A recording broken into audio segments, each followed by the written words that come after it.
शहर में आरक्षण हटाओ समिति की ओर से आरक्षण हटाने की मांग को लेकर एक रैली का आयोजन किया गया। ये रैली 0 माइल स्क्वायर से शुरू होकर संविधान चौक तक निकाली गई, जिसमें बड़ी संख्या में लोग शामिल हुए।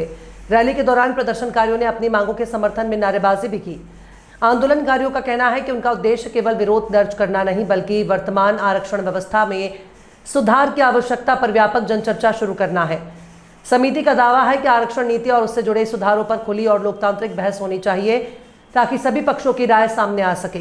रैली के माध्यम से समिति ने सरकार से आरक्षण नीति की समीक्षा और आवश्यक सुधारों पर विचार करने की मांग की।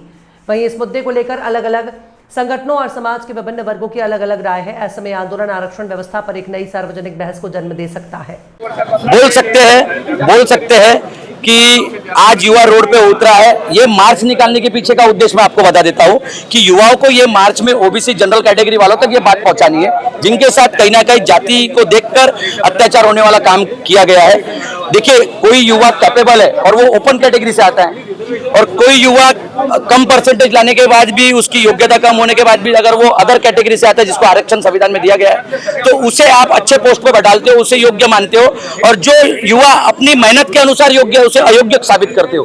तो हमारी मांग ये है, कहीं ना कहीं हमारे साथ ये सब बीती है, इसलिए हम लोग आज यहाँ रोड पे खड़े हैं। लोगों ने कुछ क्वेश्चन ये भी किया कि आप स्टूडेंट हो क्या?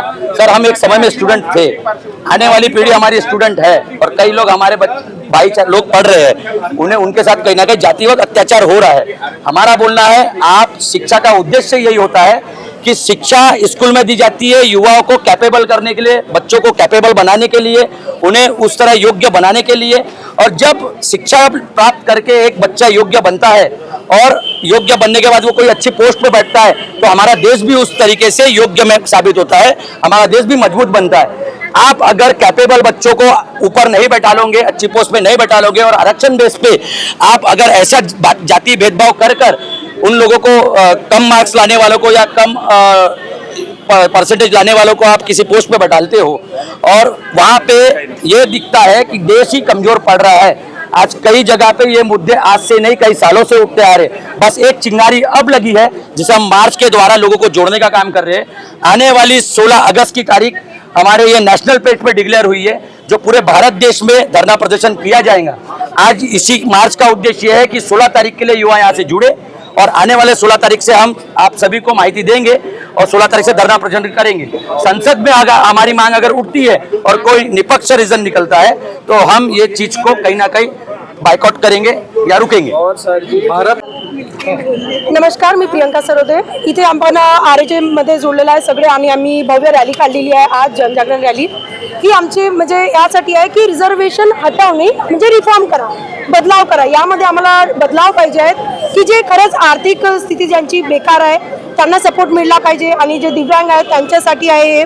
इवन मी एक टीचर आहे, तर माझी इच्छा आहे की बघा, इथे जातीभेदसाठी नाही आलं आहे कोणी, ठीक आहे, कारण आम्ही SC ST OBC general category सगळ्यांना आम्ही एकच मानतो, आणि आम्ही जे आहे आम्ही म्हणजे यासाठी जोडलं आहे की सगळे युनिटीमध्ये या आणि यासाठी आवाज उठवा, म्हणजे रिफॉर्म करायचा आम्हाला रिझर्वेशन, की जे BPL वाले वगैरे है ना, उनके लिए बात करू। रिझर्वेशन हटाव आंदोलन हे एक देशव्यापी आंदोलन आहे।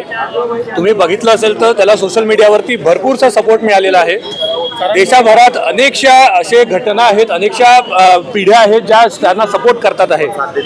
आपण रिझर्वेशन हटाव आंदोलनामध्ये आपण कुठल्याही प्रकारचं रिझर्वेशनला हटाव म्हणत नाही। या रिझर्वेशन हटावमध्ये आपण या रिझर्वेशन सिस्टमवरती आपण रिफॉर्म्सची मागणी करतो आहे। या हेडच्या मागे, या रिझर्वेशन रिफॉर्म्सच्या मागे अनेकांचा सपोर्ट मिळालेला आहे, जे स्टुडंट्स आहे, जेनझी आहे, सगळ्यांचा प्रचंड सपोर्ट आहे।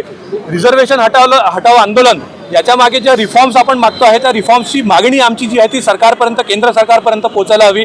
जे संसद सत्र आता चालू आहे, त्या संसद सत्रामध्ये त्या गोष्टीची चर्चा व्हायला हवी की हे जे रिफॉर्म्सची मागणी आहे, जे मान्सून सत्र चालू आहे त्याच्यामध्ये रिफॉर्म्सची मागणी आपली आहे, त्या रिफॉर्म्सच्या मागणी अशी आहे की जे कुठल्याही प्रकारचं रिझर्वेशन हे कास्ट बेसिसवर नको। या भारत संघटनामध्ये आपण जे कॉन्स्टिट्यूशन फॉलो करतो हे सगळ्यांसाठी इक्वल आहे, तर ज्या काही फॅसिलिटीज गव्हर्नमेंट सरकार सगळ्यांना देते ती सगळ्यांसाठी इक्वली असायला हवी, ती कास्ट बेसिसवर नसायला हको।